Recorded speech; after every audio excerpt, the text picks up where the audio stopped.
प्रिय भक्तजन, आज हम आपको एक कथा का श्रवण करा रहे हैं जो सुनने मात्र आपके जीवन में सुख संपत्ति और धन की प्राप्ति होगी। तो चलिए कथा को आरंभ करते हैं। अगर आप यह कथा सुन रहे हो तो पूरा सुनिए। इस कथा को आधा अधूरा छोड़कर जाने की गलती मत करिएगा, क्योंकि इस पवित्र कथा को पूरा सुनने से मन चाहा फल की प्राप्ति होगी, इसलिए इसको पूरा सुने। एक समय किसी नगर में एक बहुत ही धनवान साहूकार रहता था। साहूकार का विवाह नगर की सुंदर और गुणवंती लड़की से हुआ था। एक बार वो अपनी पत्नी को लेने बुधवार के दिन ससुराल गया और पत्नी के माता पिता से विदा कराने के लिए कहा। माता पिता बोले, बेटा आज बुधवार है, बुधवार को किसी भी शुभ कार्य के लिए यात्रा नहीं करते। लेकिन यह नहीं माना और उसने बहन की बातों को न मानने की बात कही। दोनों ने बैलगाड़ी से यात्रा प्रारंभ की। 2 कोस की यात्रा के बाद उसकी गाड़ी का एक पहिया टूट गया। वहां से दोनों ने पैदल ही यात्रा शुरू की। रास्ते में पत्नी को प्यास लगी थी। साहूकार उसे एक पेड़ के नीचे बिठाकर जल लेने के लिए चला गया।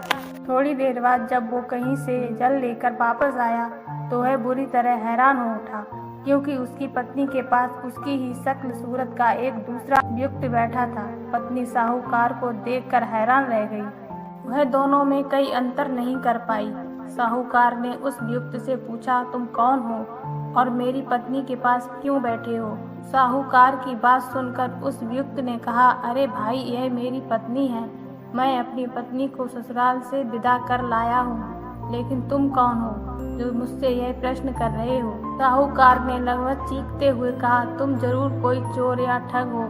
मेरी पत्नी है, मैं इसे पेड़ के नीचे बैठाकर जल लेने गया था। इस पर उस व्यक्ति ने कहा, अरे भाई, झूठ तो तुम बोल रहे हो। अरे भाई, झूठ तो तुम बोल रहे हो। पत्नी को प्यास लगने पर जल लेने गया था। जल लाकर अपनी पत्नी को पानी भी पिला दिया है। अब तुम चुपचाप यहाँ से चलते बनो, नहीं तो किसी सिपाही को बुलाकर तुम्हें पकड़वा दूंगा। दोनों एक दूसरे से लड़ने लगे। उन्हें लड़ते देखकर बहुत से लोग वहाँ इकट्ठे हो गए। नगर के कुछ सिपाही भी वहाँ आ गए। सिपाही उन दोनों को पकड़कर राजा के पास ले गए। सारी कहानी सुनकर राजा भी कोई निर्णय नहीं कर पाया।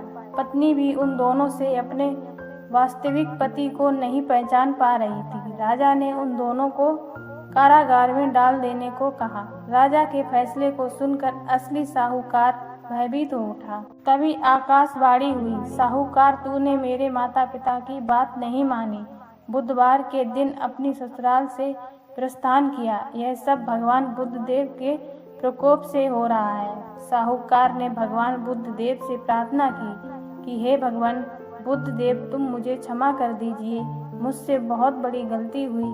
भविष्य में अब कभी बुधवार के दिन यात्रा नहीं करूंगा और सदैव बुधवार को आपका व्रत किया करूंगा।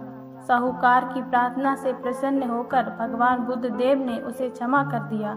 तभी दूसरा व्यक्ति राजा के सामने से गायब हो गया। राजा और दूसरे लोग उस चमत्कार को देखकर हैरान हो गए। भगवान बुद्धदेव की अनुकंपा से राजा ने साहूकार और उसकी पत्नी को सम्मान पूर्वक विदा किया। कुछ दूर चलने पर रास्ते में उन्हें बैलगाड़ी मिल गई। बैलगाड़ी का टूटा हुआ पहिया भी जुड़ा हुआ था। दोनों उसमें बैठकर नगर की ओर चल दिए। साहूकार उसकी पत्नी दोनों बुधवार का व्रत करते हुए आनंद पूर्वक जीवन यापन करने लगे। भगवान बुद्धदेव की अनुकंपा से उनके घर में धन संपत्ति की वर्षा होने लगी। जल्द ही उनके जीवन में खुशियां ही खुशियां भर गईं।